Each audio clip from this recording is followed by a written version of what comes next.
11 days before the elections, and New York is the city of a dozen mayors for every occasion. At least that's what it looks like, since many of the candidates are popping up all over the place. Got a guy down in the subways. We've got a candidate out in Queens making an appearance with the governor. And we got a candidate sitting in our studios, and another yet on the way. Curtis Lewa, who took to the subways today to promote his platform to rid the city of crime. Meantime, Zoran Mamdani out with his biggest endorser, Governor Hochul, at an economic initiative to help families out in Astoria. He was acting as an assemblyman today, but no doubt reminding people that he's running for mayor. And as we mentioned, we had an independent mayoral candidate stop by here today for a sit-down with 1010 Wins anchor Linda Lopez. Joseph Hernandez talked about using AI in the city to help cut the fat from our budget, and he says he would convert existing cameras to an AI chassis. Effectively, look at the city and look at garbage cans and say, oh, that garbage can in the corner in the West Village is full of trash. They need to deploy the sanitation department to clean up that garbage. And what it does, it creates an efficiency in our reporting. Hernandez is a tech guy and a Cuban-American immigrant. You can hear his interview in its entirety on our social media and on 1010wins.com. Former Governor Cuomo will be here Monday at 10:30. Forest Hill Stadium might be great for concert goers, but neighbors say, it's no fun for living next door. They're suing the city, saying it's illegally using their property without permission or payment. Concerts at Forest Hill Stadium bring 13,000 people and street closures. There's definitely a change in how the neighborhood functions when there's a concert because of the masses of people who arrive. The Forest Hills Gardens Corporation's federal lawsuit says the city and NYPD are using private streets without permission to let concert goers in when public areas are accessible. Zafar Abdullayev says when the streets close, he has to prove he lives here just to get home. And not only that, they have a sign posted, or they can post a sign that there is no parking for tomorrow. And sometimes I don't see it, and I find out that my car is towed like 10 streets away. Matt Rosenberg, 1010 Wins on 92.3 FM. We have reached out to the city for comment on the lawsuits.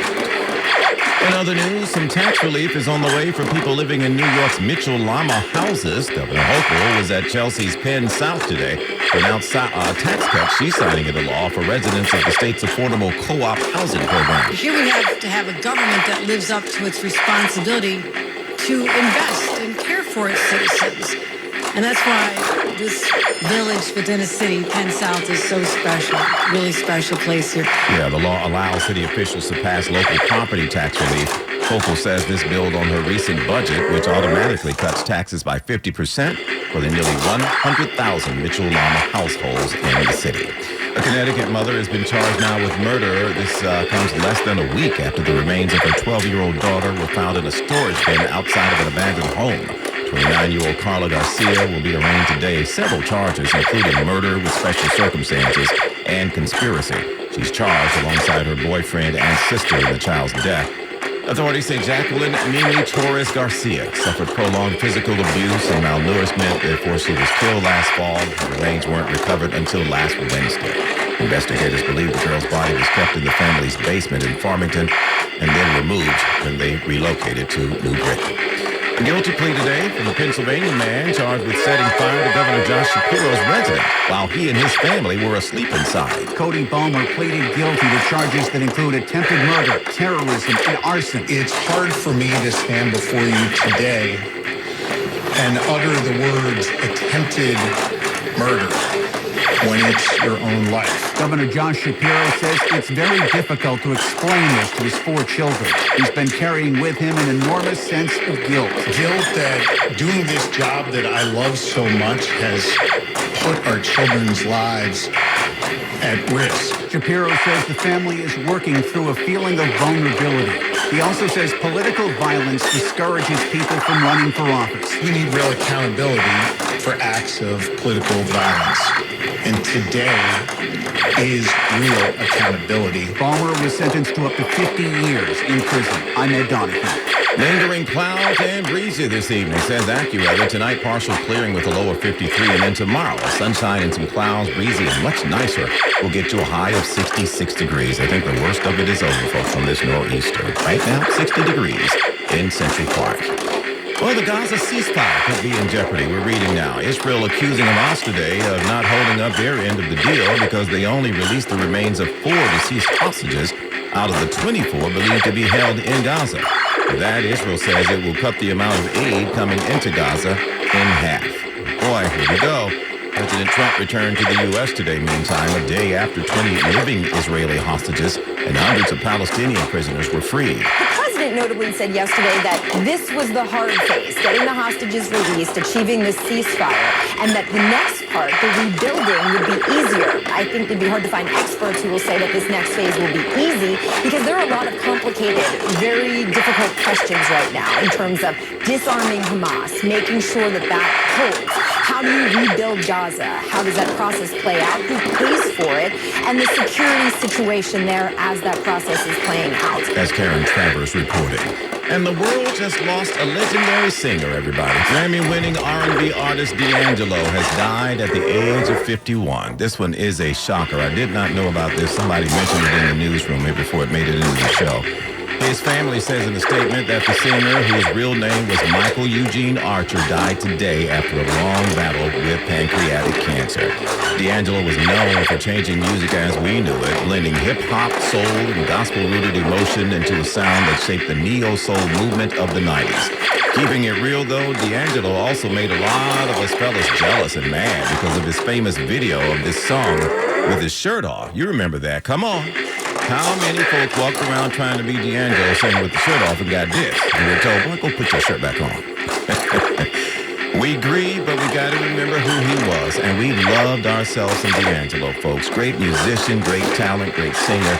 In their statement, his family writes that they're eternally grateful for the legacy of extraordinarily moving music that he leaves behind. And we'll be right back. I just still cannot believe that D'Angelo died. That is something else, isn't it? How does it? Boy, I used to think I was D'Angelo running around here with my shirt off. And every time it's like, put on your shirt, put on your shirt. You're not D'Angelo. Wednesday News Time 3:11. And now from the Mercedes-Benz of Edison.com traffic center, Greg Rice. They got new trouble on the west side, northbound West Side Highway near West 100th Street, right lane out with what looks to be a two-car crash, and that's why the west side is all sorts of slow from 72nd Street on up. Riverside Drive from Broadway along the west side, they'll treat you better. Harlem River Drive, the worst of that is from the 150s up to the George. Cross Bronx, still the worst of it out of town. Out of the Bronx, the Deegan treats you better. City-bound side of the George, good enough to the upper and lower. Lincoln Tunnel, pretty good ride either way over at the Holland. No more than a few minutes in either direction. Across the Upper East River, no major hassles yet. City-bound Midtown Tunnel, Brooklyn-bound Brooklyn Bridge, still pretty slow. To and from Staten Island, everybody behaves. But westbound Staten Island Expressway getting worse from right off the Verrazano all the way on out towards the West Shore Expressway. Nassau County, it's just bad enough to frustrate you on the eastbound Southern State from Hempstead Avenue to the Seaford Oyster Bay. L-Line and Northern State both are slow to Glen Cove Road, and the L-Line slows again out to routes 106 and 107. Greg Rice, 1010 wins at 92.3 FM. All right, G, and now your AccuWeather 4-day forecast is our sponsored by Hanover Bank. Here is meteorologist John Furyk now with this live report. The clouds gradually breaking up now across the tri-state area, and it looks like we'll have the clouds kind of linger through the evening, but in general, our storm continues to move away, so we'll see some improvement through the night tonight. Down to 53 in Midtown. We'll be down in the 40s in most suburbs. And then a much nicer day for tomorrow for our Wednesday. Sunshine to clouds, breezy, up to 66. Pretty good day for any outdoor plans you might have. It does turn a little bit chillier tomorrow night, down to 46. And then breezy and cool, definitely feeling more like fall. Thursday mostly setting at 58. Friday partly setting up to 60, and then we'll warm back up over the weekend. Saturday we're back into the mid-60s. Looks like some rain could come in later Sunday. Right now in Central Park, 61 and mostly cloudy, going down to 53 in Midtown. AccuWeather's John Furyk on New York's weather station, 1010 winds on 92.3 FM. The U.S. has started charging Chinese ships to dock at its ports. It's in line with the Trump administration's trade war with China. The long-planned action is intended to counter China's dominance of commercial shipbuilding and help prop up the U.S.'s own shipbuilding industry. China's transport ministry threatened to retaliate, saying it'll hit American vessels with fees when they dock at Chinese ports. The shipping clash comes as trade relations between the U.S. and China are wobbling once again. Last week, when China announced tighter restrictions on rare earth minerals, President Trump threatened 130% tariffs on the country before dialing it back a little. Instagram, I see, is rolling out big changes to its safety features for teen accounts. Moderation settings are modeled after movie ratings. For example, Instagram users under 18 will now only be exposed to the language and images you'd see in a PG-13 movie.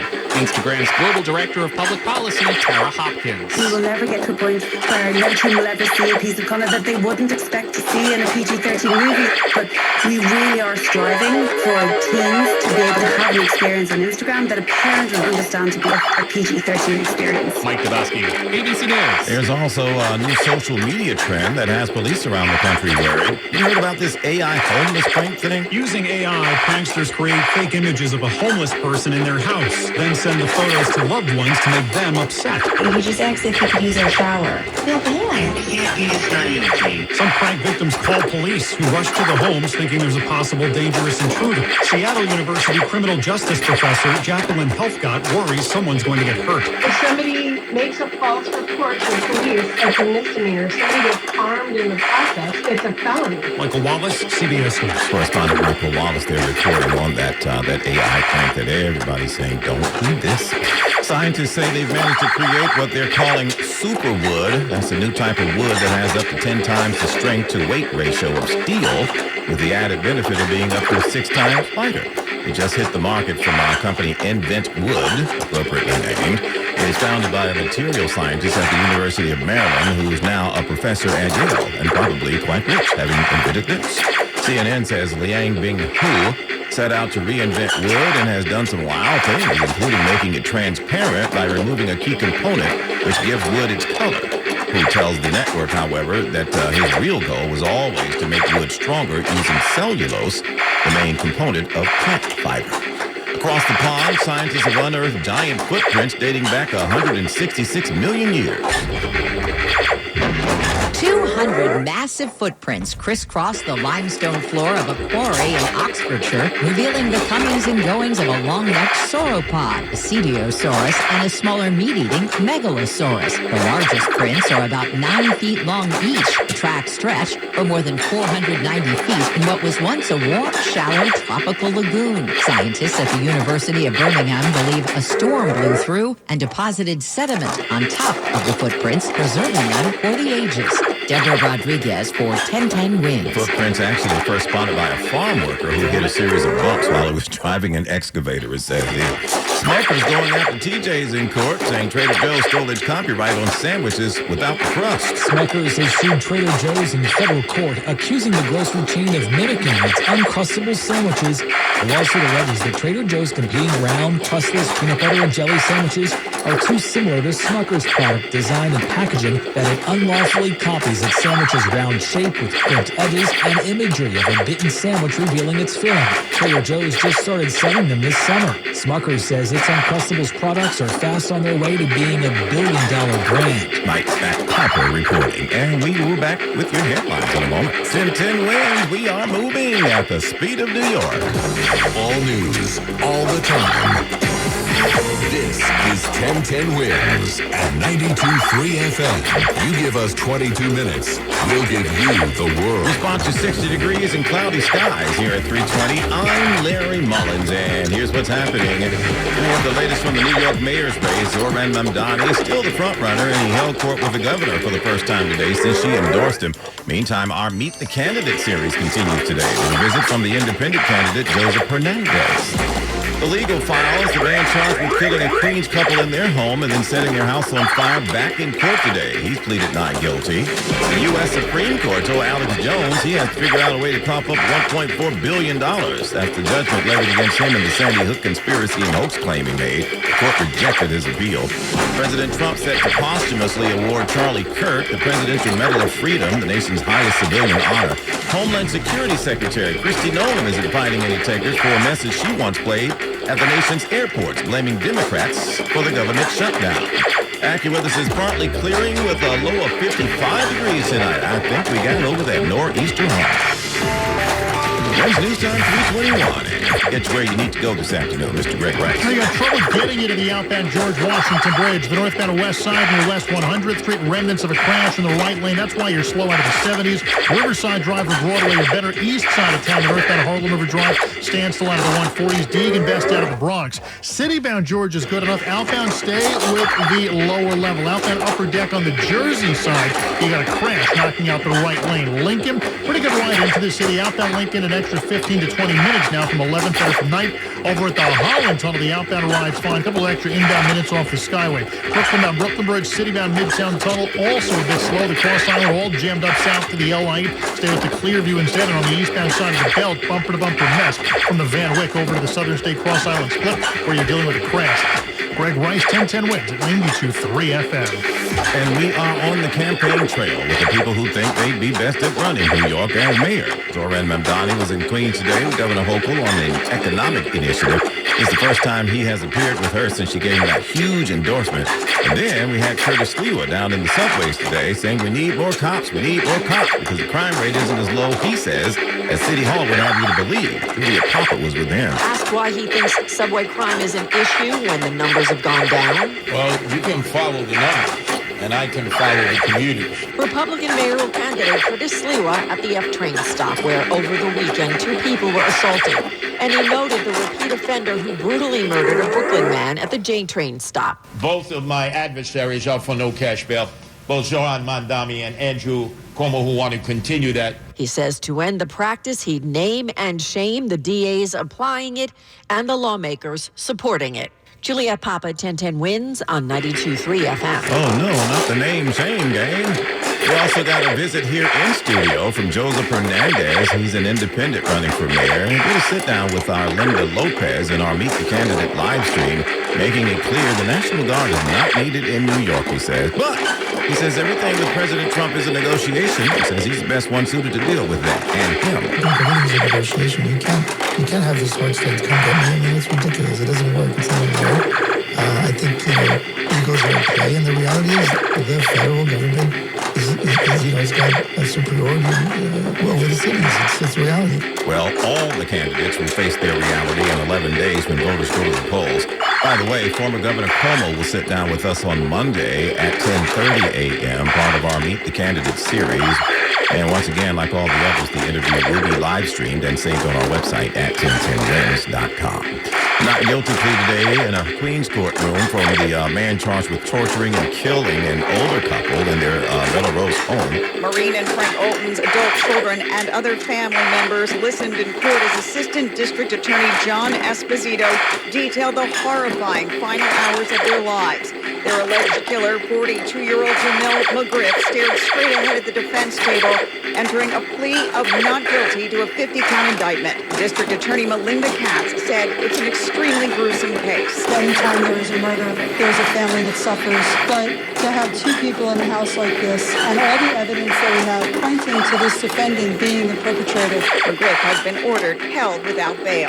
Marla Diamond, 1010 wins on 92.3 FM at Queens Criminal Court. And the City Council getting ready to take up a proposal to make it easier for domestic violence survivors to access the help they need. Right now, DV survivors seeking support are asked to call 911 or the National DV hotline directly. Councilmember Sandra Ungo says there's a need to streamline the process. A lot of people dial 311 end up having to make a separate call to the DV hotline after. The proposal will be heard at City Council on Thursday. And now Bloomberg Money Watch. Here's Andrew Rodell.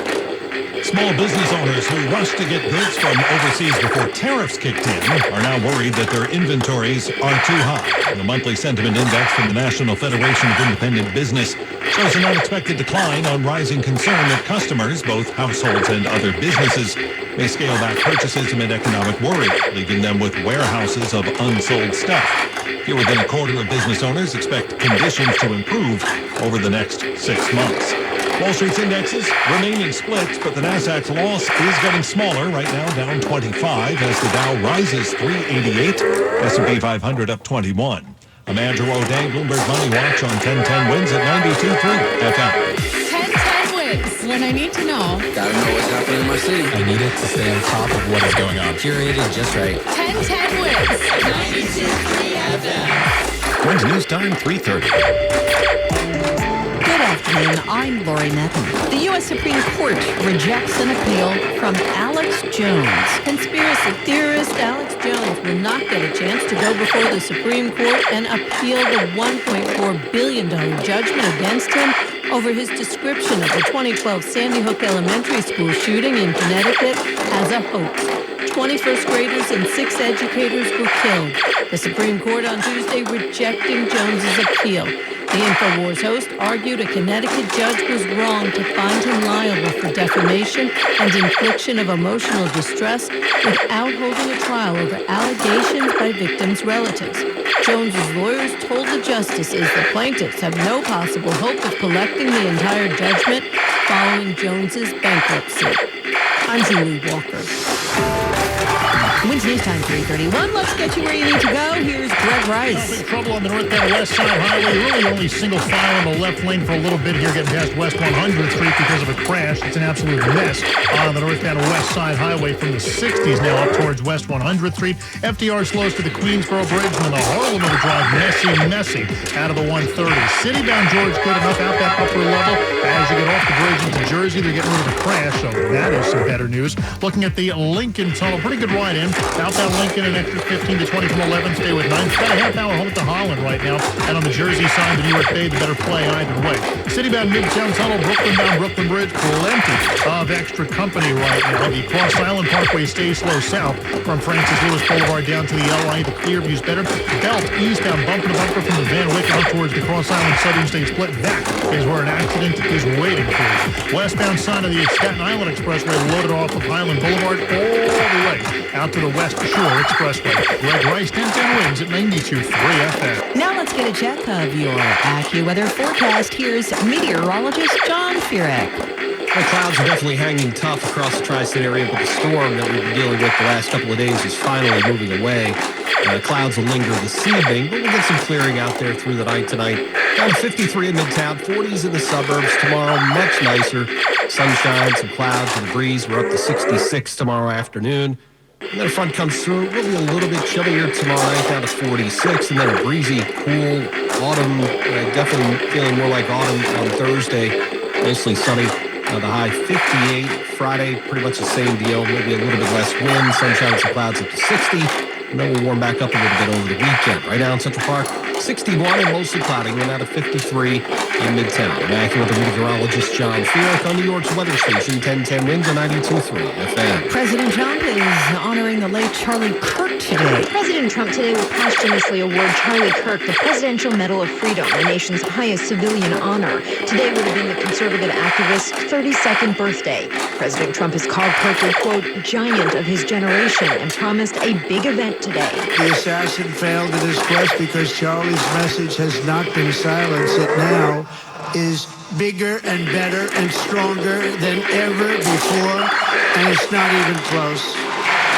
Karen Travers, ABC News, the White House. The White House Budget Office says it's preparing to ride out the government shutdown. On day 14, still no end in sight. Republicans with a message for Democrats today. House Speaker Mike Johnson says the Democrats have another chance to end this mess and continues to focus on Senate Minority Leader Chuck Schumer. This is an attempt at image rehabilitation for Chuck Schumer. But a fired federal employee stood with Democrats at a press conference saying her son asked if he could 3D print Legos and sell them. So he can help us pay our mortgage. It was the sweetest and most heartbreaking thing he's ever said. It's correspondent Allison Keyes. Democrats say they're not budging until Republicans agree to restore health cuts.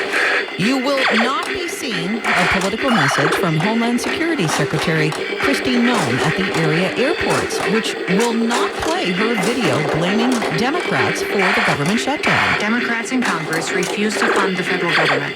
And because of this, many of our operations are impacted, and most of our TSA employees are working without pay. The video is intended to play at security lines. LaGuardia, Kennedy, Newark, and Westchester airports are not playing the video. Other airports around the country are also refusing.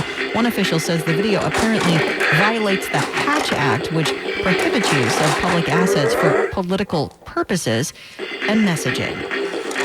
Leaf peeping season isn't the headliner. It usually is this year. More than 40% of the country began October in drought, which might mean a shorter leaf peeping season with less color, according to a USDA meteorologist. The Nature Conservancy in Massachusetts says climate change is stressing our forests with severe weather and heat waves. This drought has hit the northeast and western U.S. especially hard. In the Rockies, peak color is now hitting Denver at the same time as the mountains. Very early. Wayne Cabot, ABC News.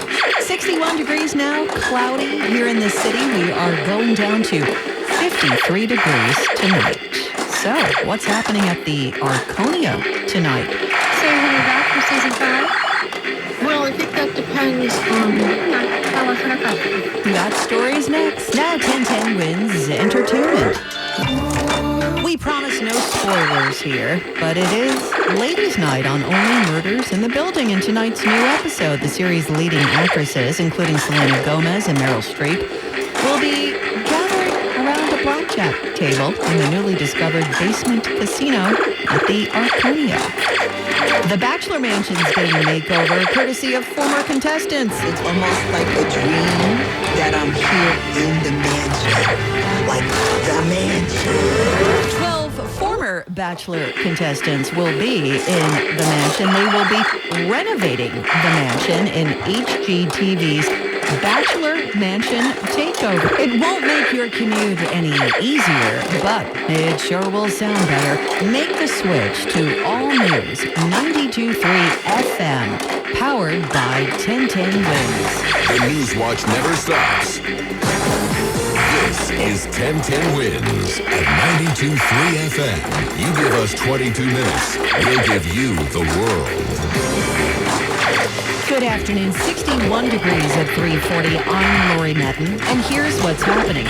Governor Hochul and Democratic mayoral candidate Zohran Mamdani make their first joint appearance on the campaign trail. With just 11 days until early voting, we're following the other candidates as well today. Mayor Adams announces new programs that he says will make life more affordable for new mothers and families. Former federal ethics officials from both Republican and Democratic administrations asked the Justice Department's Inspector General to review the decisions to prosecute Tish James and James Comey. Israel is accusing Hamas of violating the ceasefire. Instagram says it's aiming to make teenagers' experience on that site similar to a PG-13 movie.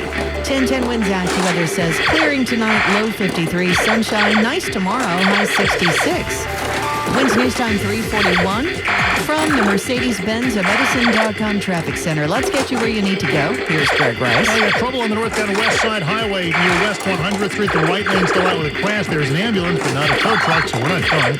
West Side Highway slows out of the 50s. Riverside Drive or Broadway as soon as you can. You should. They're better.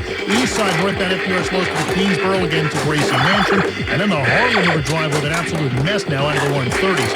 Deegan northbound isn't great, but the Cross Bronx is worse out of the Bronx. Citybound George behaves. Inbound Lincoln, about an extra 10 minutes. Outbound Lincoln, 15 to 20 from 11th. You want 9th Holland Tunnel, at 20 to 30 minutes home. Staten Island down Goethals, leaving New Jersey. You got a break down to the right lane, the outer bridge to the West Shore. That will treat you a bit better. In Queens, eastbound Belt, right at the split for the Cross Island and Southern State. There's a collision backing up from the Van Wycken on the westbound side of the Belt. Just before you get to Sunrise Highway, now we're dealing with a crash, and that has you slow back onto the Cross Island and Southern State onto the westbound Belt Parkway. Greg Rice, 1010 Wins at 92.3 FM. Early voting begins in just 11 days, and the candidates for mayor fanned out across the city today looking for votes. Governor Hochul and Democrat Zohran Mamdani are appearing together for the first time on the campaign trail at an event in Queens. Republican Curtis Sliwa visited a Midtown subway station, an F-stop at 57th Street, the scene of a recent slashing. Subway crime is down according to city statistics, but Republican mayoral candidate Curtis Sliwa says you can follow the numbers or follow the commuters. I suggest that the subway riders give us the best litmus test. He wants to see a larger uniform presence. We must have an additional 7,000 police officers. We must get our numbers up close to 40,000. Sliwa says to fight no cash bail policies, he'll name and shame those who support it. Juliet Papa, 1010 Wins on 92.3 FM. Independent Joseph Hernandez stopped by 1010 Wins today as we continue our series of interviews with the candidates. He told our Linda Lopez about his proposal to use AI to improve quality of life in every neighborhood by using real-time data to keep the streets clean, prevent crime, and maintain infrastructure. He says an existing camera network is already in place. Reynolds has about 25,000 cameras that we use to monitor traffic, to monitor all kinds of things. My plan calls for converting those cameras into what I call AI-enabled cameras. You can see the entire interview and interviews with the other candidates by visiting the 1010 Wins YouTube channel. Andrew Cuomo today announced what he called his first 100 days affordable housing action plan. He says he will move to have 80,000 units of affordable housing quickly developed or returned to the market. Mayor Adams announcing today a pair of programs that he says are designed to help new and expecting mothers stay out of homeless shelters and get them into permanent housing. He's calling the initiative CRIB, Creating Real Impact at Birth. We were not going to continue that system of systemic poverty, and we as New Yorkers and government, we are not concerned about breaking the clear cycles of poverty. With a new $8.5 million investment, the mayor says the city will connect 300 pregnant people with housing subsidies so they can quickly move into stable homes.